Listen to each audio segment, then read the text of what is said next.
Hello welcome back to Manglish Mania. ഇന്നത്തെ വീഡിയോയിൽ നമ്മൾ ബിഗിനിങ് ഓഫ് ഇംഗ്ലീഷ് പ്രോസ് എന്ന മൊഡ്യൂളാണ് ഡിസ്കസ് ചെയ്യാൻ പോകുന്നത്. വീഡിയോയിലേക്ക് കടക്കുന്നതിന് മുമ്പ് ആദ്യം നമുക്ക് എന്തൊക്കെയാണ് നമുക്ക് ഈ ഭാഗത്തുനിന്ന് പഠിക്കാനുള്ളതെന്ന് നോക്കാം. ആദ്യമായിട്ട് Sydney, apology for poetry, bacon, hobs, Thomas brown, university wits എന്നീ ടോപ്പിക്സാണ് നമുക്ക് ഈ ഒരു മൊഡ്യൂളിൽ പഠിക്കാനുള്ളത്. ആദ്യം നമുക്ക് ഫിലിപ്പ് സിഡ്നിയെ കുറിച്ചിട്ട് പറയാം. ഫിലിപ്പ് സിഡ്നിയെ കുറിച്ചിട്ട് ഏതൊക്കെയാണ് ക്വസ്റ്റ്യൻ വരുന്നത് എന്ന് പറയുകയാണെങ്കിൽ അദ്ദേഹത്തിൻ്റെ വർക്കുകളുടെ വർഷങ്ങൾ, അതുമായി ബന്ധപ്പെട്ടിട്ടുള്ള ഇൻഫർമേഷൻസ്, അതേപോലെ അദ്ദേഹം പറഞ്ഞിട്ടുള്ള കോഡ്സ്, ഈ ഒരു കാര്യങ്ങളൊക്കെ മുമ്പ് ചോദിച്ചിട്ടുണ്ടായിരുന്നു. നമുക്കത് ആ ഒരു സമയമാകുമ്പോൾ പറയാം.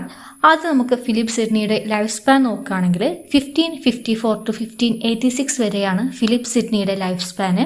ഈ ഒരു ലൈഫ് സ്പാന് വളരെ ഇമ്പോർട്ടൻ്റ് ആണ്. കാരണം ഫിലിപ്പ് സിഡ്നിയുടെ വർക്കുകളൊന്നും അദ്ദേഹത്തിൻ്റെ ജീവിതകാലത്ത് പബ്ലിഷ് ചെയ്തിട്ടുണ്ടായിരുന്നില്ല.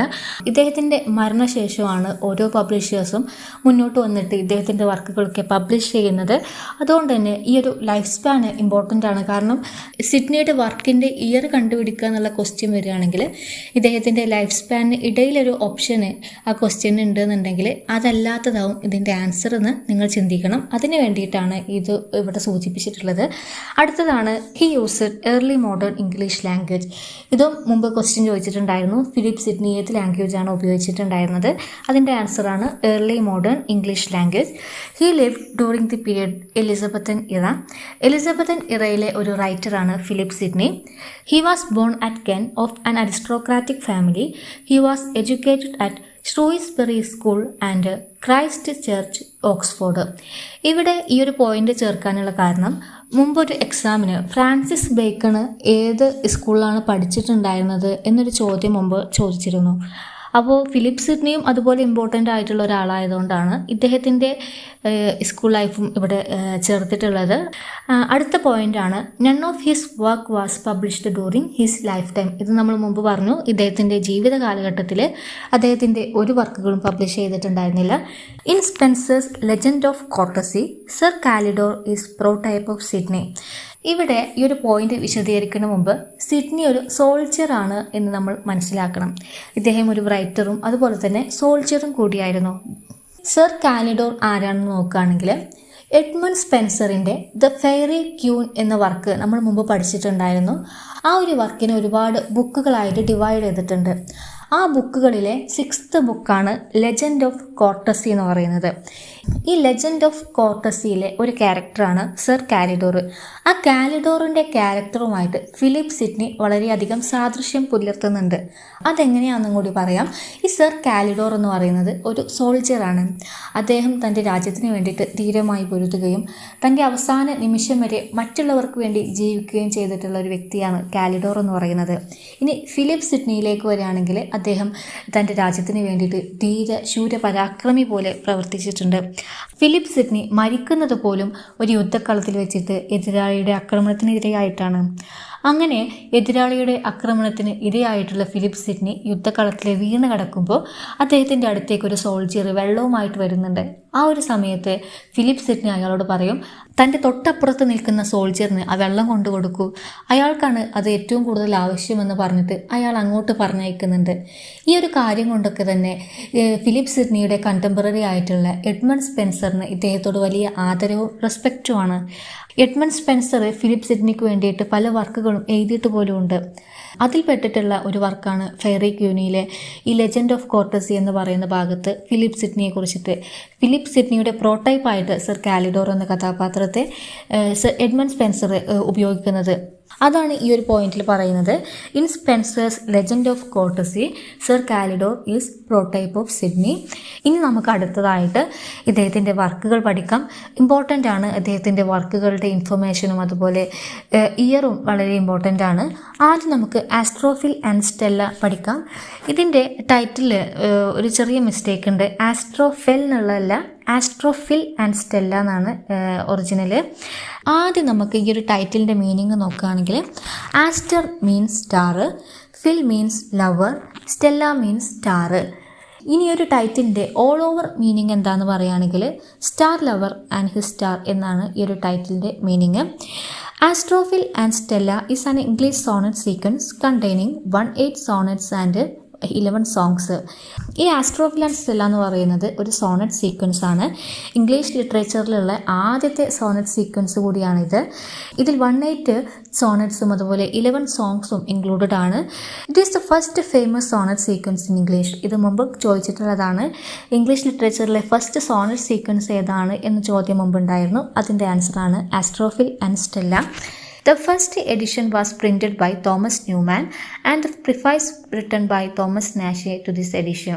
ഇവിടെ പറയുന്നത് ഇതിൻ്റെ ഫസ്റ്റ് എഡിഷൻ പബ്ലിഷ് ചെയ്തിട്ടുള്ളത് തോമസ് ന്യൂമാനും അതുപോലെ തന്നെ തോമസ് നാഷെയാണ് ഇതിലേക്ക് പ്രിഫൈസ് ചെയ്തിട്ടുള്ളത് എന്നാണ് പറയുന്നത്. It tells the love and suffering of Astrophil and Stella. ഇതിൽ ആസ്ട്രോഫിലിൻ്റെയും അതുപോലെ സ്റ്റെല്ലയുടെയും ലവ് സ്റ്റോറിയാണ് കാണിക്കുന്നത്. Sidney connects Astrophil to himself and Stella to Lady Penelope thought to be Penelope Diverex, later Lady Rich, the wife of Robert Rich. ഈ Astrophil and Stella എന്നീ ലവേഴ്സിൻ്റെ കഥയിൽ ആസ്ട്രോഫിലായിട്ട് Sydney അദ്ദേഹത്തെ തന്നെയാണ് ചിത്രീകരിക്കുന്നത്. ഇനി സ്റ്റെല്ല ആരാണെന്ന് നോക്കുകയാണെങ്കിൽ അദ്ദേഹത്തിൻ്റെ കുട്ടിക്കാലത്ത് ലേഡി പിനെലോപ്പിനെ തൻ്റെ ഭാവി വധുവായിട്ട് നിശ്ചയിച്ച് വെച്ചിട്ടുണ്ടായിരുന്നു. പിന്നീട് കാലങ്ങൾ കൊണ്ട് ആ കല്യാണം നടക്കാതെ പോവുകയോ അല്ലെങ്കിൽ ബ്രേക്കപ്പ് ആവുകയോ ചെയ്യുന്നുണ്ട്. പിന്നീട് ലേഡി പിനെലോപ്പ് റോബർട്ട് റിച്ചിനെയാണ് കല്യാണം കഴിക്കുന്നത്. അതിൻ്റെ മനോവിഷമത്തിലാണ് ഫിലിപ്പ് സിഡ്നി ഈ ഒരു വർക്ക് എഴുതുന്നത്. ഇനി അടുത്ത വർക്കാണ് Arcadia.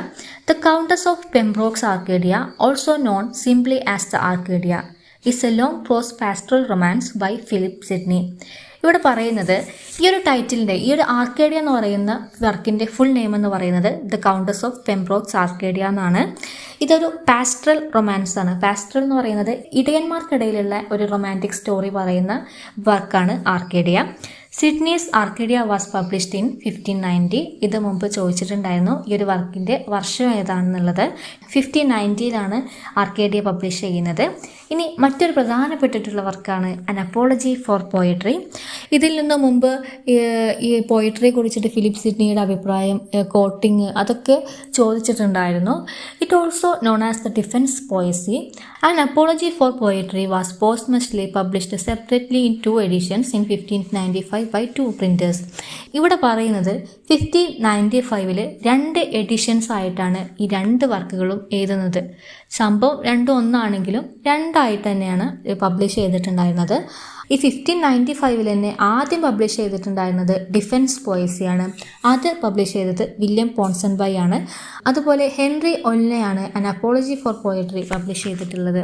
In 1579 Stephen Gosson published a short book The School of Abuse, virtually attacking poets and actors and questioning the morality of fictitious work. 1579 Stephen ഗോസൺ എന്ന് പറയുന്ന ആൾ പോയട്രിയെ കുറിച്ചിട്ടും പോയറ്റിനെ കുറിച്ചിട്ടൊക്കെ വളരെ മോശമായിട്ടും തരം താഴ്ത്തിക്കൊണ്ടും ഒരു ആർട്ടിക്കിൾ പബ്ലിഷ് ചെയ്യുകയുണ്ടായി. അതിൽ പറയുന്നത് പോയറ്റ്സ് എന്ന് പറയുന്നത് മൊറാലിറ്റി ഒന്നുമില്ലാത്ത കുയലൂത്തുകാരാണ് എന്നൊക്കെയാണ് പറയുന്നത്.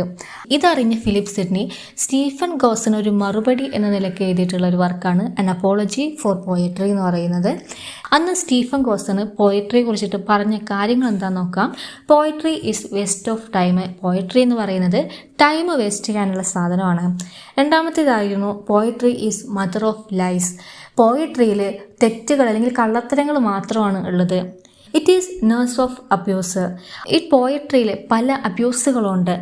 Plato has rightly banished poet from his ideal world. Thomas മോറിൻ്റെ ഒരു ഐഡിയൽ സിറ്റി ആയിട്ടുള്ള ഉട്ടോപ്യ പോലെ പ്ലാറ്റോ കാണിക്കുന്ന ഒരു ഐഡിയൽ സിറ്റിയിൽ അദ്ദേഹം പോയറ്റ്സിനെ ഒഴിവാക്കിയിട്ടുണ്ട് എന്നും ഇവർ ചാർജ് ചെയ്യുന്നുണ്ട്. ഇതൊക്കെ കേട്ടുകൊണ്ടിരിക്കുന്ന ഫിലിപ്പ് സിഡ്നിക്ക് ഒട്ടും സഹിക്കാൻ പറ്റുന്നില്ല.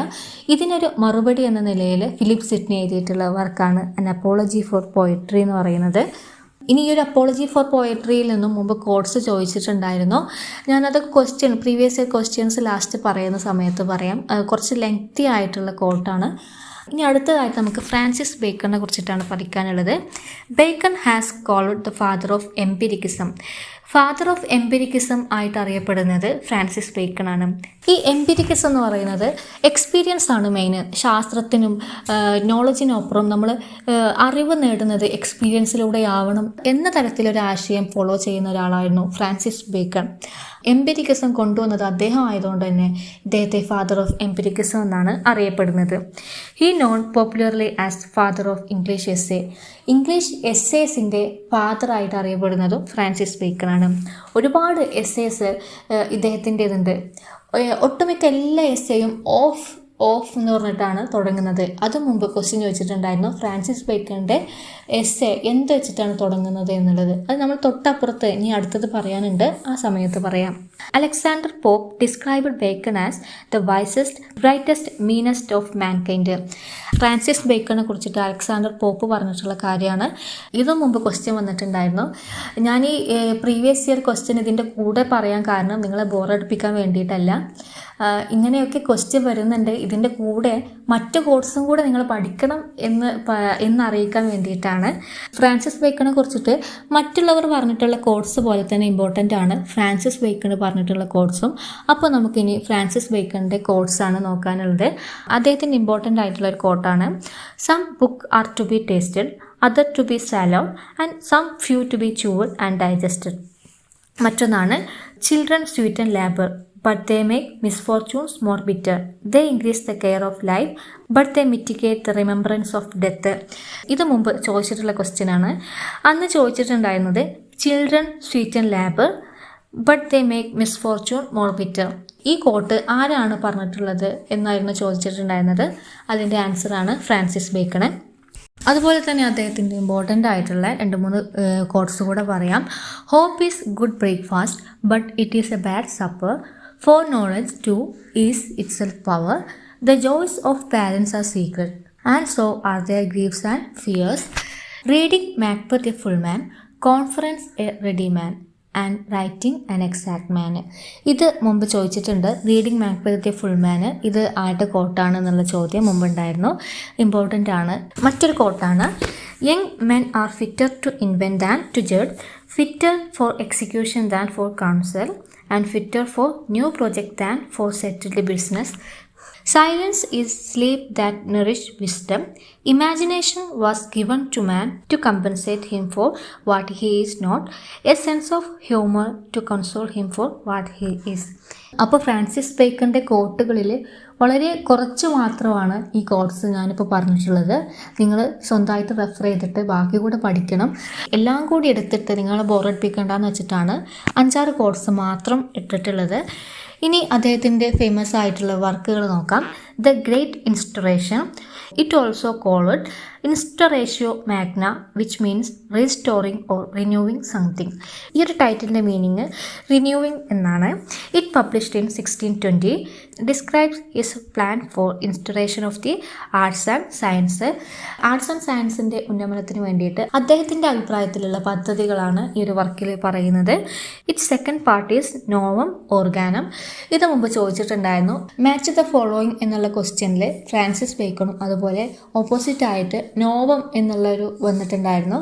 അപ്പോൾ നോവം തിയറി ആരാണ് കൊണ്ടുവന്നത് എന്നുള്ള ചോദ്യമായിരുന്നു അന്നുണ്ടായിരുന്നത്. അതിൻ്റെ ആൻസറാണ് ഫ്രാൻസിസ് ബേക്കണ്. ഇനി നോവം ഓർഗാനെ കുറിച്ചിട്ട് നമുക്കൊന്ന് പറയാം. The Novum Organum is a philosophical work by Francis Bacon, published in 1620. The title is reference to Aristotle's work Organon. നമ്മൾ മുമ്പ് പറഞ്ഞു അദ്ദേഹത്തിൻ്റെ ഇൻസ്പിറേഷൻ എന്ന് പറയുന്ന വർക്കിൻ്റെ സെക്കൻഡ് പാർട്ടാണ് നോവം ഓർഗാനം. ഈ ഒരു ടൈറ്റിൽ, അതായത് നോവം ഓർഗാനം എന്ന് പറയുന്നത് അരിസ്റ്റോട്ടിലിൻ്റെ വർക്കായിട്ടുള്ള ഓർഗാനോൻ എന്ന വർക്കിനെയാണ് സിംബോളിഫൈ ചെയ്യുന്നത്. And the title means new organ or new method. ഇനി അദ്ദേഹത്തിൻ്റെ പ്രധാനപ്പെട്ടിട്ടുള്ള എസ്സേസിനെ കുറിച്ചിട്ടാണ് പഠിക്കാനുള്ളത്. ഇദ്ദേഹത്തെ ഫാദർ ഓഫ് ഇംഗ്ലീഷ് എസ്സേ എന്നുള്ള പേരിലാണ് അറിയപ്പെടുന്നത്. നമ്മൾ മുമ്പ് സൂചിപ്പിച്ച ഒരു കാര്യം ഉണ്ടായിരുന്നു. അദ്ദേഹത്തിൻ്റെ എസ്സേസിൻ്റെ ടൈറ്റിൽ തുടങ്ങുന്നത് ഓഫ് വെച്ചിട്ടാണ്. നമുക്ക് മനസ്സിലാക്കാൻ പറ്റും. Of truth, of death, of revenge, of parents and children, of marriage, അങ്ങനെ ഓഫ് വെച്ചിട്ടായിരുന്നു അദ്ദേഹത്തിൻ്റെ എസ്സേസിൻ്റെ ടൈറ്റിൽ തുടങ്ങുന്നത്. ഇതിന് മുമ്പ് ക്വസ്റ്റ്യൻ ചോദിച്ചിട്ടുണ്ടായിരുന്നു. പിന്നെ മറ്റൊരു ക്വസ്റ്റ്യൻ ആയിരുന്നു 3 വർഷങ്ങൾ തന്നിട്ട് ഏത് വർഷങ്ങളിലാണ് പബ്ലിഷ് ചെയ്തത് എന്ന ക്വസ്റ്റ്യൻ ഉണ്ടായിരുന്നു. അതും ഇമ്പോർട്ടൻ്റ് ആണ്. ഇദ്ദേഹത്തിൻ്റെ എസ്സേസിൻ്റെ വർഷങ്ങൾ കൂടി നിങ്ങൾ പഠിച്ചു വെക്കണം. ഇതിൽ ഇൻട്രസ്റ്റിംഗ് ആയിട്ടുള്ള ഒരു ഫാക്റ്റ് കൂടിയുണ്ട്. നമ്മൾ നോക്കിയാൽ മനസ്സിലാവാൻ പറ്റും. ഫസ്റ്റത്തെ അദ്ദേഹത്തിൻ്റെ എസ്സേസ് എന്ന് പറയുന്ന വർക്ക് 1597 ആണ്. അതിനുശേഷമുള്ള വർക്കുകൾ ശ്രദ്ധിച്ചാൽ മനസ്സിലാവും. 1625 1612 അദ്ദേഹത്തിൻ്റെ ഒട്ടുമിക്ക എല്ലാ എസ്സേസും പബ്ലിഷ് ചെയ്തിട്ടുണ്ടായിരുന്നത്. അപ്പോൾ നിങ്ങൾക്ക് 3 വർഷങ്ങളാണ് പഠിക്കാനുള്ളത്. 1597 അദ്ദേഹത്തിൻ്റെ എസ്സേസ് പബ്ലിഷ് ചെയ്തത്. ബാക്കിയുള്ളത് 1625 അതുപോലെ തന്നെ 1612 പബ്ലിഷ് ചെയ്തിട്ടുള്ളത്. ഇനി ഓരോന്ന് എടുത്തു പറയുകയാണെങ്കിൽ of truth 1625, of death 1612, of revenge 1625, of parents and children 1612, of marriage and single life 1612, of envy 1625, of love 1612, re return in 1625. ഇനി ഫ്രാൻസിസ് ബേക്കറിൻ്റെ മറ്റൊരു വർക്കാണ് the New Atlantis. New Atlantis is an incomplete utopian novel by Sir Francis Bacon, published posthumously in 1626. Thomas മൂറിൻ്റെ Utopia എന്ന fictional town പോലെ Francis Bacon കൊണ്ടുവന്നിട്ടുള്ള ഒരു ideal സിറ്റിയാണ് ന്യൂ അറ്റ്ലാന്റിസ്. ഈ ഒരു വർക്ക് കംപ്ലീറ്റഡ് അല്ല. In new Atlantis bacon portrait A vision of future of human discovery and knowledge expressing his aspiration and ideal for human kind. ഈ ഒരു work അദ്ദേഹം എഴുതുന്നത് ഫ്യൂച്ചറിൽ ഇത്ര മാറ്റങ്ങൾ കൊണ്ടുവന്നാൽ നല്ല ബെറ്റർ ആവും എന്നുള്ള അദ്ദേഹത്തിൻ്റെ പ്ലാൻസ് ആണ് പറയുന്നത്. ഈ ന്യൂ അറ്റ്ലാന്റിസും മുമ്പ് ക്വസ്റ്റ്യൻ വന്നിട്ടുണ്ടായിരുന്നു. The novel depicts a mythical island, Penicillin, which is discovered by the crew of European ship after they are lost in Pacific Ocean somewhere west of Peru. നമ്മൾ Thomas മോറിൻ്റെ utopia പഠിച്ച സമയത്ത് പറഞ്ഞിരുന്നു ഹിറ്റ്ലോഡി എന്ന് പറയുന്ന character ഒരു യാത്രക്കിടയിൽ കണ്ടുപിടിച്ചിട്ടുള്ള രാജ്യമാണ് ഉട്ടോപ്പിയ എന്ന് പറയുന്നത് അല്ലേ. അതുപോലെ ഒരു ഷിപ്പ്മാൻ കണ്ടുപിടിച്ചിട്ടുള്ള ഒരു ഐലൻഡാണ് ബെൻസലേം എന്ന് പറയുന്നത്. ഈ ന്യൂ അറ്റ്ലാന്റിസ് എന്ന് പറയുന്ന ഈ ഒരു വർക്കിൽ ബെൻസലേം എന്ന് പറയുന്ന ഒരു ഐലാൻഡിനെ കുറിച്ചിട്ടുള്ള കഥയാണ് ഫ്രാൻസിസ് ബേക്കൺ പറയുന്നത്. ഇനി അടുത്തതായിട്ട് നമുക്ക് പഠിക്കാനുള്ളതാണ് Thomas Hobbes. Thomas Hobbes was an English philosopher. Hobbes is best known for his 1651 book Leviathan. ഇത് മുമ്പ് ക്വസ്റ്റ്യൻ വന്നിട്ടുണ്ടായിരുന്നു എന്ന് തോന്നുന്നു, അല്ലെങ്കിൽ ഒരു ഓപ്ഷൻസിൽ ലെവിത്തിയാൻ എന്ന് പറയുന്ന ഓപ്ഷൻ വന്നിട്ടുണ്ടായിരുന്നു എനിക്ക് തോന്നുന്നുണ്ട് കേട്ടോ. നമുക്ക് പ്രീവിയസ് ഇയർ ക്വസ്റ്റ്യൻ പറയുമ്പോൾ പറയാം. He is considered to be one of the founders of modern political philosophy. Modern political ഫിലോസഫിയുടെ ഫൗണ്ടറായിട്ട് അറിയപ്പെടുന്നത് തോമസ് ഹോബ്സ് ആണ്. മറ്റൊരു റൈറ്ററാണ് Thomas Browne. He's an English physician and author, best known for his book of reflections Religio Medici. Religio Medici അതുപോലെ reflections എന്നീ 2 വർക്കുകളിലൂടെ അറിയപ്പെട്ടിട്ടുള്ള റൈറ്ററാണ് Thomas Browne. It is the first literary work of him which means the religion of a physician. Brown published his encyclopedia Pseudodoxia Epidemica or Enquiries into very many received tenants. ഇദ്ദേഹം എഴുതിയിട്ടുള്ള ഒരു വർക്കാണിത്. ഇനി അടുത്തതായിട്ട് നമുക്ക് ലാസ്റ്റ് ടോപ്പിക്കിലേക്ക് കടക്കാം. University wits. ഒരുപാട് questions കണ്ടിട്ടുള്ള ഭാഗമാണ്. പ്രധാനമായിട്ടും ചോദിച്ചിട്ടുള്ളത് താഴെ കൊടുത്തിട്ടുള്ള ഓപ്ഷൻസിൽ യൂണിവേഴ്സിറ്റി ഓഫ് വിറ്റ്സിൽ പെടാത്ത ആളുകൾ ആരൊക്കെയാണ്, യൂണിവേഴ്സിറ്റി ഓഫ് വിറ്റ്സിൽ പെടുന്ന ആളുകൾ ആരൊക്കെ, അങ്ങനെയുള്ള ചോദ്യങ്ങളായിരുന്നു മുമ്പ് വന്നിട്ടുണ്ടായിരുന്നത്. മറ്റു ചോദ്യങ്ങളുണ്ട്, അത് നമുക്ക് വയ്യെ പറയാം. Group of late 16th century English playwrights and pamphleteers who were educated at University of Oxford and Cambridge. Late 16th centuryയിലെ ഫേമസ് ആയിട്ടുള്ള ഓക്സ്ഫോർഡിലും അതുപോലെ കാംബ്രിഡ്ജിലും പഠിച്ചു വന്നിട്ടുള്ള റൈറ്റേഴ്സിനെയാണ് യൂണിവേഴ്സിറ്റി വിറ്റ്സ് എന്ന് പറയുന്നത്. The term was coined by George Saintsbury. George Saintsbury ആണ് ഈ ഒരു യൂണിവേഴ്സിറ്റി വിറ്റ്സ് എന്ന പേര് കോയിൻ ചെയ്തിട്ടുള്ളത്. ഇതിലെ മെമ്പേഴ്സ് ആരാന്ന് നോക്കാം. ഓക്സ്ഫോർഡിൽ പഠിച്ചിട്ടുള്ള ആളുകളാണ് John Lyly, Thomas Lodge, George Peele. അതുപോലെ കാംബ്രിഡ്ജിൽ പഠിച്ചിട്ടുള്ള ആളാണ് Christopher Marlowe, Robert Greene, Thomas Nashe. മറ്റൊരു പ്രധാനപ്പെട്ടിട്ടുള്ള റൈറ്ററാണ് തോമസ് കിഡ്. ഇദ്ദേഹം യൂണിവേഴ്സിറ്റിയിലൊന്നും പോയിട്ടില്ല, പക്ഷേ 16th centuryയിലെ ഫേമസ് ആയിട്ടുള്ള റൈറ്ററും അതുപോലെ യൂണിവേഴ്സിറ്റി വിറ്റ്സിൽ ഇൻക്ലൂഡഡ് ആയിട്ടുള്ള ഒരു റൈറ്റർ കൂടിയാണ് തോമസ് കിഡ്. ആദ്യമായിട്ട് ഓക്സ്ഫോർഡിൽ നിന്ന് വന്നിട്ടുള്ള യൂണിവേഴ്സിറ്റി വിറ്റ്സ് മെമ്പേഴ്സിനെ നോക്കാം. John Lyly. Lyly's notable works are Euphues The Anatomy of Wit, published in 1578, and its sequel, Euphis and his Singer, in 1580. He has been credited by some scholars as being the father of English comedy. English കോമഡിയുടെ ഫാദറായിട്ട് അറിയപ്പെടുന്നത് John C ലില്ലിയാണ്. അടുത്ത റൈറ്ററാണ് Thomas Lodge. In 1579 and 80, he published an anonymous defense of poetry, music and stage plays, a reply to Stephen Coulson's attack on drama in School of Abuse. In 1584, an alarm against users dedicated to Philip Sidney, depicting the danger that moneylenders presenting to youth spent thrift. Thomas lodge 1584 an alarm against users എന്ന work ചെയ്തിട്ടുണ്ട്. ഇത് Philip സിഡ്നിക്ക് dedicate ചെയ്ത് എഴുതിയിട്ടുള്ള ഒരു വർക്കാണ്. മറ്റൊരു റൈറ്ററാണ് George Peele. His notable works are the arraignment of Paris and old wives tale. Another work a farewell to arms which was dedicated to Queen Elizabeth. Queen എലിസബത്തിന് ഡെഡിക്കേറ്റ് ചെയ്ത് എഴുതിയിട്ടുള്ള വർക്കാണ് എ ഫെയർവെൽ ടു ആംസ് എന്ന് പറയുന്നത്. ഇനി അടുത്തതായിട്ട് കാംബ്രിഡ്ജിൽ നിന്നും വന്നിട്ടുള്ള റൈറ്റേഴ്സിനെ നോക്കുകയാണെങ്കിൽ അതിൽ ഇമ്പോർട്ടൻ്റ് ആയിട്ടുള്ള ആളാണ് ക്രിസ്റ്റഫർ മാർലോ. ഒരുപാട് ക്വസ്റ്റ്യൻസ് വന്നിട്ടുള്ള ഭാഗമാണ് ക്രിസ്റ്റഫർ മാർലോ എന്ന് പറയുന്നത്. ഇദ്ദേഹം എലിസബത്തൻ ഇറയിൽ ജീവിച്ചിട്ടുള്ള ഒരു വ്യക്തിയായിരുന്നു. George Peele remembered him as Marley the muses darling. Michael Drayton noted that had in his those brave translunary things that the first poet had. ഇവിടെ നമ്മൾ ജോർജ് പീലിയും അതുപോലെ മൈക്കൽ ഡ്രൈറ്റണും ക്രിസ്റ്റഫർ മാർലോയെ കുറിച്ച് പറഞ്ഞിട്ടുള്ള കോട്ടാണ് നമ്മൾ പഠിച്ചത്. ഇനി ഇദ്ദേഹത്തിന് ലഭിച്ചിട്ടുള്ള മറ്റു ട്രിബ്യൂട്ട്സ് കൂടെ നോക്കാം. The most famous tribute to Marlowe was paid by Shakespeare in As You Like It, where he quoted a line from Hero and Leander. ഇവിടെ പറയുന്നത് മാർലോയുടെ വർക്കിലുള്ള ഒരു കോട്ടിങ് ഷേക്സ്പിയർ അദ്ദേഹത്തിൻ്റെ ആസ് യു ലൈക്ക് ഇറ്റിൽ ഉപയോഗിച്ചിട്ടുണ്ട് എന്നാണ് പറയുന്നത്. ആ കോട്ടിങ് പറയാം. Dead shepherd, now I find thy soul of might. Whoever loved that loved not at first sight, not at first sight.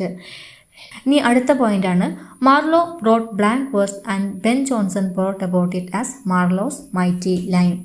ഇവിടെ നമുക്ക് കാണാൻ പറ്റുന്നത് ബെൻ ജോൺസണ് മാർലോയുടെ ബ്ലാങ്ക് വേഴ്സിനെ കുറിച്ചിട്ട് പറയുന്ന കാര്യങ്ങളാണ് കാണാൻ പറ്റുന്നത്. ഇനി മാർലോയുടെ പ്രധാനപ്പെട്ടിട്ടുള്ള വർക്കുകൾ നോക്കാം. Dido, Queen of Carthage. It is published in 1594. The story tell a dramatic tale of Dido and her fanatical love for Aeneas. ഈ ഒരു വർക്കിൽ രണ്ടുപേരുടെ ലവ് സ്റ്റോറിയാണ് പറയുന്നത്. അതായത് ദിദോയും അതുപോലെ ഏനിയസ് എന്ന് പറയുന്ന രണ്ട് ലവേഴ്സിൻ്റെ കഥയാണ് ദിദോ ക്യൂൻ ഓഫ് കാർത്തേജ് എന്ന് പറയുന്ന കഥയിൽ പറയുന്നത്. ഇനി അടുത്തതായിട്ട് നമ്മൾ നോക്കുന്നത് ഈ ഒരു വർക്കിലുള്ള ഒരു ലൈൻസ് പിന്നീട് അദ്ദേഹത്തിൻ്റെ ഡോക്ടർ ഫോസ്റ്റസ് എന്ന് പറയുന്ന വർക്കിൽ റീപ്ലേസ് ചെയ്ത് എഴുതിയിട്ടുണ്ടായിരുന്നു. അത് ഇമ്പോർട്ടൻ്റ് ആണ്, കാരണം മുമ്പ് ചോദിച്ചിട്ടുണ്ടായിരുന്നു. അതായത് ഇതിലെ ആദ്യത്തെ ഭാഗത്ത് ഈനിയസിൻ്റെയും ദിദോയുടെയും കോൺവെർസേഷനിലുള്ള പല ഭാഗങ്ങളും റീപ്ലേസ് ചെയ്തിട്ടായിരുന്നു, അല്ലെങ്കിൽ അതൊന്ന് മോഡിഫൈ ചെയ്തിട്ടായിരുന്നു അദ്ദേഹം ഡോക്ടർ ഫോസ്റ്റസിലെ ഒരു ഇമ്പോർട്ടൻ്റ് ആയിട്ടുള്ള ലൈൻ എഴുതിയിട്ടുണ്ടായിരുന്നത്. അപ്പോൾ ഒരു ഉദാഹരണം പറയുകയാണെങ്കിൽ ആ ഒരു ഏനിയസ് പറയുന്ന ഫസ്റ്റിൽ ഏനിയസ് പറയുന്ന കാര്യത്തിൽ മൂന്നാമത്തെ വരിയുണ്ടല്ലോ, and after him 1000 gracious more in whose stems ഷേൺഡ് കോഞ്ചലസ് ഫയർ. ആ ലൈൻസൊക്കെ മോഡിഫൈ ചെയ്തിട്ടാണ് ഡോക്ടർ ഫോസ്റ്റസ് എന്ന് പറയുന്ന അദ്ദേഹത്തിൻ്റെ വർക്കിലെ ഒരു ഇമ്പോർട്ടൻ്റ് ലൈനിനെ എത്തുന്നത്. ആ ഇമ്പോർട്ടൻ്റ് ആയിട്ടുള്ള ലൈൻ ഇതാണ്. Was this the face that launched 1000 ships and burnt topless tower of Ilium. ഇത് മുമ്പ് ക്വസ്റ്റ്യൻ ചോദിച്ചിട്ടുണ്ടായിരുന്നു. ഈ ഒരു ലൈൻസ് മാർലോയുടെ ഏത് വർക്കിൽ സെലിബ്രേറ്റഡ് ആയിട്ടുള്ള ലൈൻസ് ആണ് എന്നുള്ള ചോദ്യം മുമ്പുണ്ടായിരുന്നു. അതിൻ്റെ ആൻസർ ഡോക്ടർ ഫോസ്റ്റസ് ആണ് കേട്ടോ. ദിദോ ദ കാർത്തേജ് എന്ന് പറയുന്ന ഈ ഒരു വർക്കിനെ കുറിച്ച് പറയുമ്പോൾ അത് പറയാൻ കാരണം ഇതിലെ പല കോൺവെർസേഷൻസും ലൈൻസും മോഡിഫൈ ചെയ്തിട്ടാണ് ആ ഒരു ലൈൻസ് ഉണ്ടാക്കിയത് എന്ന് നിങ്ങളെ അറിയിക്കാൻ വേണ്ടിയിട്ടാണ്. ഇനി മറ്റൊരു ഇമ്പോർട്ടൻ്റ് ആയിട്ടുള്ള വർക്കാണ് Tamburlaine the great, loosely based on the life of the Central Asian emperor Timur the lame. Mongolian king ആയിട്ടുള്ള തൈമൂറിനെ കുറിച്ച് എഴുതിയിട്ടുള്ള ഒരു റൈറ്റിങ്സ് ആണ് തംബുർലെയ്ൻ ദ ഗ്രേറ്റ്. ഈ ഒരു വർക്കിൽ നിന്നും മുമ്പ് ഒരു ക്വസ്റ്റ്യൻ ചോദിച്ചിട്ടുണ്ടായിരുന്നു. ആ ഒരു ക്വസ്റ്റ്യൻ ആണ് ഇപ്പോൾ ഇവിടെ കൊടുത്തിട്ടുള്ളത്. Which character of Marlowe uttered the following words, still climbing after knowledge infinite and always moving as the restless fears. ഇതിൻ്റെ ആൻസർ തംബുർലെയ്ൻ ആണ്. ഈ ഒരു ക്വസ്റ്റ്യൻ ഇവിടെ കാണിക്കാൻ കാരണം ഞാൻ പറയുന്ന കാര്യങ്ങൾ ഒട്ടും കംപ്ലീറ്റ് അല്ല എന്ന് നിങ്ങളെ ബോധ്യപ്പെടുത്താൻ വേണ്ടിയിട്ടാണ്. നിങ്ങൾ എൻ്റെ വീഡിയോ ഫോളോ ചെയ്യുന്നവരാണെങ്കിൽ ജസ്റ്റ് ഒന്ന് ഇതും കൂടെ ഇതിലെ കോട്ടിങ്സ് അല്ലെങ്കിൽ ഇമ്പോർട്ടൻ്റ് ആയിട്ടുള്ള ലൈൻസൊക്കെ നിങ്ങൾ ശ്രദ്ധിക്കണം എന്ന് പറയാൻ വേണ്ടിയിട്ടാണ്. ഇനി മറ്റൊരു വർക്കാണ് doctor Faustus. It was first published in 1604, The Tragical History of Life and Death of Dr. Faustus. Doctor Faustus എന്ന് പറയുന്ന ക്യാരക്ടറിൻ്റെ ലൈഫും ഡെത്തും കാണിക്കുന്ന ഒരു സ്റ്റോറിയാണ് Doctor Faustus. The story revolves around a man sell his soul to the devil for power and knowledge. പവറും നോളജും കിട്ടാൻ വേണ്ടിയിട്ട് ബ്ലാക്ക് സ്പിരിറ്റിൻ്റെ അടുത്തേക്ക് ചെല്ലുന്ന ഡോക്ടറെ കുറിച്ചിട്ടുള്ള കഥയാണ് ഡോക്ടർ ഫോസ്റ്റസ്. ഇതിൽ നിന്നും മുമ്പ് ചോദിച്ചിട്ടുള്ളൊരു ക്വസ്റ്റ്യനാണ്. നമ്മൾ മുമ്പ് ഇതിനെക്കുറിച്ചിട്ട് സൂചിപ്പിച്ചിട്ടുണ്ടായിരുന്നു. Was this face that launched 1,000 ship is the celebrated line from Doctor Faustus. ഇതിൻ്റെ ആൻസർ ഡോക്ടർ ഫോസ്റ്റസ് ആണ്. ഇനി മറ്റൊരു വർക്കാണ് Edward second. Edward second is one of the earliest English history plays. ഈ ഒരു വർക്കിനെ കുറിച്ചിട്ട് പറയുമ്പോൾ ഷേക്സ്പിയറും ഇതുപോലെ തന്നെ ഒരു വർക്ക് എഴുതിയിട്ടുണ്ട്. നമ്മൾ ഷേക്സ്പിയറിനെ കുറിച്ചിട്ട് പഠിക്കുമ്പോൾ അത് നോക്കാം. മുമ്പ് ക്വസ്റ്റ്യൻ വന്നിട്ടുണ്ടായിരുന്നു, താഴെ തന്നിട്ടുള്ളതിൽ മാർലോയുടേത് അല്ലാത്ത വർക്കുകൾ ഏതൊക്കെയാണ് എന്ന തരത്തിലൊരു ചോദ്യം വന്നിട്ടുണ്ട് എന്ന് എനിക്ക് തോന്നുന്നു. അതിൽ ഈ ഒരു വർക്കും അതുപോലെ ഷേക്സ്പിയർ എഴുതിയിട്ടുള്ള ഇതിൻ്റെ സമാനമായിട്ടുള്ള പേരുള്ള ഒരു വർക്കുണ്ട്. അപ്പോൾ മാർലോയുടെ വർക്കാണ് എഡ്വാർഡ് സെക്കൻഡ്. ഇനി മറ്റൊരു വർക്കാണ് the Jew of Malta. An original story of religious conflict and revenge set against the struggle for supremacy between Spain and the Ottoman Empire in Mediterranean that take place on the island of Malta. ഈ ഒരു work ഒരു original story base ചെയ്തിട്ട് എഴുതിയിട്ടുള്ള ഒരു വർക്കാണ്. സ്പെയിനും Ottoman എംപയറും തമ്മിൽ ഉണ്ടായിട്ടുള്ള ഒരു ക്ലാഷിനെ കുറിച്ചിട്ടായിരുന്നു ഇതിൽ വിവരിച്ചിരുന്നത്. The Jew of Malta is considered to have been a major influence on Shakespeare's The Merchant of Venice. The Jew of Malta എന്ന് പറയുന്ന ഈ ഒരു വർക്ക് ഷേക്സ്പിയറിനെ ദ മെർച്ചൻ്റ് ഓഫ് വെനീസ് എന്ന് പറയുന്ന വർക്ക് എഴുതാൻ വേണ്ടിയിട്ട് സ്വാധീനിക്കുകയുണ്ടായി എന്നാണ് ഇവിടെ പറയുന്നത്. ഇനി മറ്റൊരു വർക്കാണ് the massacre at Paris. This play concerned the Saint Bartholomew's Day Massacre which took place in Paris in 1576. Saint ബർത്തലോമിയസിൻ്റെ രക്തസാക്ഷി ദിനത്തെ പ്രതിപാദിക്കുന്ന ഒരു പ്ലേ ആണ് ദ മസാക്രെ അറ്റ് പാരീസ് എന്ന് പറയുന്നത്. ഇനി യൂണിവേഴ്സിറ്റി വിറ്റ്സിലുള്ള മറ്റൊരു റൈറ്ററാണ് Robert Greene. Robert Greene was an Elizabethan dramatist and pamphleteer. ഈ റോബർട്ട് ഗ്രീന് ഏറ്റവും ഫേമസ് ആയിട്ടുള്ളത് ഷേക്സ്പിയറിനെ കുറിച്ചിട്ട് അദ്ദേഹം പറഞ്ഞിട്ടുള്ള കാര്യമാണ്. ഷേക്സ്പിയറെ കുറിച്ചിട്ട് അദ്ദേഹം പറഞ്ഞിട്ടുള്ളത് അദ്ദേഹം ഒരു അബ്സ്ട്രാക്റ്റ് ക്രോ എന്നാണ്. എന്തുകൊണ്ടാണ് ഷേക്സ്പിയറിനെ ഒരു ക്രോ എന്ന് പറയാൻ കാരണം എന്ന് കൂടി നമുക്ക് നോക്കാം. Abstract means someone who claimed the socio political ladder but does not have required skill and crow is not for stealing from others. ഈ അബ്സ്ട്രാക്റ്റ് ഇവിടെ ഉദ്ദേശിക്കുന്നത് പ്രത്യേക ക്വാളിഫിക്കേഷൻസോ സ്ഥാനങ്ങളോ ഒന്നും ഇല്ലാതെ സമൂഹത്തിൻ്റെ അല്ലെങ്കിൽ സോഷ്യോ പൊളിറ്റിക്കൽ മേഖലകളിൽ ഉയർന്ന നിലയിൽ എത്തുന്നതിനെയാണ് അബ്സ്ട്രാക്റ്റ് എന്ന് പറയുന്നത്. ഇനി ക്രോ എന്തിനാ സിഗ്നിഫൈ ചെയ്യുന്നതെന്ന് വെച്ചാൽ ഈ ക്രോക്ക് ഒരു സ്വഭാവമുണ്ട്, മറ്റുള്ളവരിൽ നിന്നും സാധനങ്ങൾ തട്ടിപ്പറിക്കുന്ന ഒരു സ്വഭാവമുണ്ട് അല്ലേ. അതാണ് ഇവിടെ പറയുന്നത്. പ്രത്യേക ക്വാളിഫിക്കേഷൻസോ ഒന്നും ഇല്ലാതെ മറ്റുള്ളവരിൽ നിന്നും തട്ടിപ്പറിച്ചിട്ടാണ് ഷേക്സ്പിയർ ഉന്നതിയിലെത്തിയിട്ടുള്ളത്, അല്ലെങ്കിൽ മറ്റുള്ളവരിൽ നിന്നും ഇൻഫ്ലുവൻസ് ആയിട്ടാണ് ഷേക്സ്പിയർ ഉന്നതിയിലെത്തിയിട്ടുള്ളത്. അദ്ദേഹത്തിന് പ്രത്യേക ക്വാളിഫിക്കേഷൻസ് ഒന്നുമില്ല, പ്രത്യേക യൂണിവേഴ്സിറ്റിയിലൊന്നും അദ്ദേഹം പോയിട്ടില്ല എന്നുള്ളതാണ് റോബർട്ട് ഗ്രീനി വാദിക്കുന്നത്. Thus Robert Greene believe that Shakespeare doesn't deserve the success he got because he does not have formal training and steal from other writers. ഇനി അടുത്ത റൈറ്ററാണ് Thomas Nashe. He was an Elizabethan playwright, poet, satirist and significant pamphleteer. His famous work is unfortunate traveller or the life of Jack Wilton. ഇദ്ദേഹത്തിൻ്റെ ഏറ്റവും famous ആയിട്ടുള്ള വർക്കാണ് the unfortunate traveller അല്ലെങ്കിൽ the life of Jack Wilton എന്ന് പറയുന്ന work. ഈ ഒരു വർക്കാണ് ഇംഗ്ലീഷ് ലിറ്ററേച്ചറിലെ ഫസ്റ്റ് പിക്കാറസ്ക്യൂ നോവൽ എന്ന് പറയുന്നത്. ഇനി ലാസ്റ്റ് റൈറ്ററാണ് Thomas Kyd. He didn't go to any universities. അദ്ദേഹം യൂണിവേഴ്സിറ്റികളിലൊന്നും. He is famous for his work the Spanish tragedy which later influenced the development of Elizabethan drama. ഇദ്ദേഹത്തെ യൂണിവേഴ്സിറ്റി വിറ്റ്സിൽ ഉൾപ്പെടുവാനുള്ള കാരണമാണ് ഇപ്പോൾ നമ്മൾ പറഞ്ഞത്. അദ്ദേഹം യൂണിവേഴ്സിറ്റിയിലൊന്നും പോയിട്ടില്ല, പക്ഷേ അദ്ദേഹം എഴുതിയിട്ടുള്ള ദ സ്പാനിഷ് ട്രാജഡി എന്ന് പറയുന്ന വർക്ക് എലിസബത്തൻ ഡ്രാമയുടെ ഡെവലപ്മെൻറ്റിനാണ് വഴിതെളിയിച്ചത് എന്നാണ് ഇവിടെ പറയുന്നത്. ഇനി സ്പാനിഷ് ട്രാജഡിയെ കുറിച്ചിട്ട് മുമ്പ് ക്വസ്റ്റ്യൻ വന്നിട്ടുണ്ടായിരുന്നു, അതുകൊണ്ട് നമുക്ക് സ്പാനിഷ് ട്രാജഡിയെ കൂടി നോക്കാം. It also called Hieronimo is mad again. The Spanish tragedy established a new genre in English theatre. English ലിറ്ററേച്ചറിലേക്ക് റിവെഞ്ച് ട്രാജഡിയും കൊണ്ടുവന്നിട്ടുള്ളത് തോമസ് കിഡിൻ്റെ ദ സ്പാനിഷ് ട്രാജഡി എന്ന വർക്കാണ്. The play is ostensibly Senecan with its bloody tragedy, the character of ghost and typical revenge theme. ഇവിടെ നിന്നും മുമ്പ് ഒരു ചോദ്യം ചോദിച്ചിട്ടുണ്ട്. ഒരു ബ്ലഡി സെനക്കൻ ഡ്രാമ എഴുതിയിട്ടുള്ള ആളും ആ വർക്കും ഏതാണ് എന്നൊരു ചോദ്യം മുൻപ് വന്നിട്ടുണ്ടായിരുന്നു. അത് തോമസ് കിഡും അതുപോലെ ഇത് സ്പാനിഷ് ട്രാജഡിയുമാണ്. എന്താണ് സെനക്കൻ എന്നും കൂടി പറയാം. ഇതൊരു റോമൻ റൈറ്ററാണ് സെനക്കൻ എന്ന് പറയുന്നത്. അദ്ദേഹത്തിൻ്റെ റൈറ്റിങ്സിൻ്റെ ഒരു തീമായിരുന്നു ബ്ലഡ് ഷെഡും ട്രാജഡിയും റിവഞ്ചും ഗോസ്റ്റിൻ്റെ അപ്പിയറൻസും അങ്ങനെയുള്ള കാര്യങ്ങളൊക്കെ. പിന്നീട് അതിനുശേഷം ബ്ലഡ് ഷെഡും റിവെഞ്ചും ഗോസ്റ്റിൻ്റെ അപ്പിയറൻസൊക്കെ ഉള്ള വർക്കിനെ സെനക്കൻ മോഡൽ എന്നാണ് വിശേഷിപ്പിക്കുന്നത്. അതാണ് ഇവിടെ പറയുന്നത്. ഈ ഒരു സ്പാനിഷ് ട്രാജഡിയിലേക്ക് നോക്കുകയാണെങ്കിൽ ഒരു പോരാളി യുദ്ധകളത്തിൽ വെച്ച് മരിക്കുന്നുണ്ട്. പിന്നീട് അതിൻ്റെ ഗോസ്റ്റ് വന്നിട്ട് അതിൻ്റെ കൂടെയുള്ള ആളോട് പറയാണ്, ഞാൻ മരിച്ചതല്ല, എന്നെ കൊന്നതാണ്.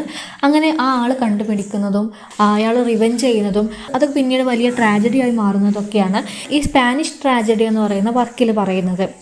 അതുകൊണ്ട് തന്നെയാണ് ഇതിനെ സെനക്കൻ മോഡൽ എന്ന് വിശേഷിപ്പിക്കുന്നതും.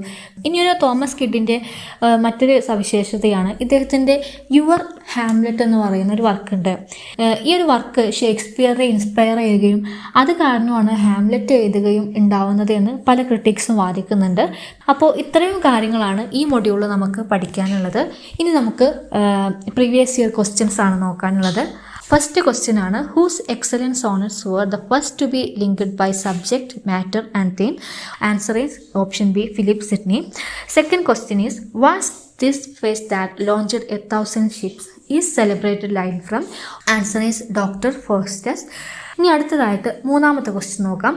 Who mention Shakespeare as an abstract crow in his own concept, the only Shakespeare in a country? അതിൻ്റെ answer option B, Robert Greene. മറ്റൊരു ക്വസ്റ്റ്യൻ ആണ്, match the following works with the corresponding writers. Correct answer is A, the Spanish tragedy is Thomas Kyd. Edward second is Christopher Marlowe. Bartholomew friar is John Webster. And the white devil is written by Ben Jonson. അടുത്ത question ആണ്, ബേക്കൺസ് essays were published in years. Answer is option D, 1697, 1612 and 1625. ഇനി അടുത്ത question ആണ്, the Greek called him a poet, which name hath as the most excellent gone through other language. It comes of this word poem, which is to make word I know not whether by luck or wisdom. We Englishmen have met with the Greek is called him a maker. How high and incomparable a title it is, known by marking the scope of other science than by my partial allegation. This is a statement in. Answer is option B, Philip Sidney's An Apology for Poetry. ഇനി അടുത്ത question ആണ്, match the following. Philip Sidney Leviathan, Christopher Marlowe novum organum, Francis Bacon defence poesie, Thomas Hobbes university wits. Correct ആയിട്ടുള്ളത് option D ആണ്, അതായത് Philip Sidney is defence poesie, Christopher Marlowe university wits, Francis Bacon is novum organum, Thomas Hobbes is Leviathan. മറ്റൊരു question ആണ്, Francis Bacon studied law at. ഇതിൽ answer ആയിട്ടുള്ളത് option A, Gray's Inn ആണ്. ഇനി അടുത്ത question ആണ്, in Spenser's legend of courtesy sir Calidore is spot type of. Answer is option A, Sidney. ഇനി അടുത്ത ക്വസ്റ്റ്യൻ ആണ്, Shakespeare was called an abstract crow by. ഇതൊരു റിപ്പീറ്റഡ് ക്വസ്റ്റ്യൻ ആണ്, മുമ്പ് ചോദിച്ചിട്ടുണ്ടായിരുന്നു. ഇതിൻ്റെ ആൻസർ റോബർട്ട് ഗ്രീൻ ആണ്. ഇനി മറ്റൊരു ക്വസ്റ്റ്യൻ ആണ്, Philip Sidney commented having slipped into the title of poet in series apology for poetry. അടുത്ത ക്വസ്റ്റ്യൻ ആണ്, which one of the following not written by Francis Bacon. Answer is option opus tertium. ഇനി അടുത്ത question ആണ്, one among the following does not belong to the groups of playwright. College University wits. Answer is option D, Pinero. ഇനി അടുത്ത question ആണ്. One among the following was not written by Marlowe. Answer is Richard II. മറ്റൊരു question ആണ്. Was not a poet during the Middle English period. Answer is Philip Sidney. ഇനി മറ്റൊരു question ആണ്. Who say children sweetens labor but they make misfortunes more bitter. Answer is option C, Bacon. Of the following, who was not the contemporary of Christopher Marlowe? Answer is option C, Thomas Otway. ഇനി മറ്റൊരു question ആണ്. Reading maketh a full man, conference a ready man, and writing an exact man. Whose words are these? Answer is option A, Francis Bacon. Who described Bacon as the wisest, brightest and meanest of mankind? Answer is option B, Alexander Popper. ഇനി അടുത്ത question ആണ്. When was Arcadia published? The answer is option C, 1590. ഇനി മറ്റൊരു question ആണ്. Name the author of the New Atlantis? The answer is Francis bacon. Which character of Marlowe uttered the following words? Still climbing after the knowledge infinite and always moving as restless spheres. And the answer is option A, Tamburlaine. He bled Seneca white. Who is the he referred to and what is the play? And the answer is option C, Thomas Kilter, the Spanish tragedy. മറ്റൊരു question ആണ്. Whose influence was still apparent in Richard III? ഇതിൻ്റെ ആൻസറാണ് option A, Marlow.